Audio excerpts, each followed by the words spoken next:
Hello guys, welcome to a brand new video on daily tutorials. In today's video, I'm going to teach you some easy steps on how you can sign in to the Westpac Bank. Before we start the video, don't forget to like, share and subscribe to the channel for more such useful tutorials. Without further ado, let's move on to the video. First of all, make sure that you're connected to the internet. Once you've made sure that you're connected to the internet, open up a web browser. Once the web browser opens up on your screen, type in www.westpac.com.au and hit enter. After the home page of the Westpac Bank opens up on your screen, on the top right corner of your screen you'll see a sign in button. Go ahead and click on it. After you click on the sign in button, you'll be directed to another page where you will have to fill in some credentials. You will have to fill in your customer ID here and your password here and then click sign in.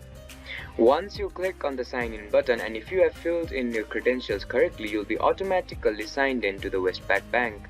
I hope this video helped you to sign into the Westpac Bank. Don't forget to like, share and subscribe to the channel for more such useful tutorials. Thank you for watching.